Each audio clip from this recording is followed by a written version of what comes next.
ಇನ್ಮುಂದೆ ಆಡಳಿತದ ಶಕ್ತಿ ಕೇಂದ್ರ ವಿಧಾನಸೌಧ ಪ್ರವೇಶಿಸುವ ಸಾರ್ವಜನಿಕರಿಗೆ ಶುಲ್ಕ ನಿಗದಿ ಮಾಡಲು ರಾಜ್ಯ ಸರ್ಕಾರ ನಿರ್ಧಾರ ಮಾಡಿದೆ. ಪ್ರವಾಸೋದ್ಯಮ ಹೆಸರಿನಲ್ಲಿ ಸಾರ್ವಜನಿಕರು ಪ್ರವೇಶಿಸಲು ಹಲವು ಷರತ್ತುಗಳನ್ನು ವಿಧಿಸಲಾಗಿದೆ. ವಿಧಾನಸೌಧಕ್ಕೆ ಗೈಡೆಡ್ ಟೂರ್ ವ್ಯವಸ್ಥೆಯನ್ನ ಪ್ರವಾಸೋದ್ಯಮ ಇಲಾಖೆ ವತಿಯಿಂದ ಜಾರಿಗೆ ತರಲು ಈ ಕೆಳಕಂಡ ಷರತ್ತು ಮತ್ತು ನಿಬಂಧನೆಗಳನ್ನ ಒಳಪಟ್ಟು ಮಂಜೂರಾತಿ ನೀಡಿ ಆದೇಶಿಸಲಾಗಿದೆ. ಆದರೆ ಸಾರ್ವಜನಿಕರ ಪ್ರವೇಶಕ್ಕೆ ಎಷ್ಟು ರೂಪಾಯಿ ಶುಲ್ಕ ನಿಗದಿಪಡಿಸಬೇಕು ಅನ್ನೋದನ್ನ ಇನ್ನೂ ತೀರ್ಮಾನ ಮಾಡಿಲ್ಲ. ಇನ್ನು ವಿಧಾನಸೌಧ ವೀಕ್ಷಣೆಗೆ ಷರತ್ತು ಮತ್ತು ನಿಬಂಧನೆಗಳು ಏನು ಅಂತ ನೋಡೋದಾದ್ರೆ, ಸಾರ್ವತ್ರಿಕ ರಜಾ ದಿನಗಳಂದು ಮಾತ್ರ ಬೆಳಗ್ಗೆ 8ರಿಂದ ಸಂಜೆ 6ರವರೆಗೆ ಗೈಡೆಡ್ ಟೂರ್ ವ್ಯವಸ್ಥೆ ಕಲ್ಪಿಸಲಾಗುತ್ತೆ. ವಿಧಾನಸೌಧ ವೀಕ್ಷಣೆಗೆ ಆಗಮಿಸುವ ಪ್ರವಾಸಿಗರನ್ನ ತಲಾ 30ರಂತೆ ತಂಡಗಳನ್ನಾಗಿ ವಿಭಜಿಸಿ ವೀಕ್ಷಣೆಗೆ ಅವಕಾಶ ಕಲ್ಪಿಸಲಾಗುವುದು.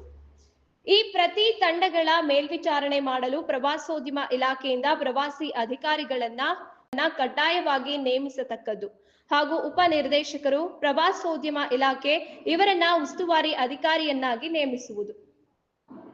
ಪ್ರತಿ ವೀಕ್ಷಣೆಗೆ ಆಗಮಿಸುವ ಪ್ರವಾಸಿಗರ ಸಂಖ್ಯೆ ಹಾಗೂ ವಿವರಗಳನ್ನ ಕಾರ್ಯಕಾರಿ ಹಾಗೂ ವಿಧಾನಸೌಧದ ಭದ್ರತಾ ವಿಭಾಗಕ್ಕೆ ಆಯಾ ದಿನವೇ ಸಲ್ಲಿಸತಕ್ಕದ್ದು ಎಂದು ನಿಯಮಗಳನ್ನ ಮಾಡಲಾಗಿದೆ.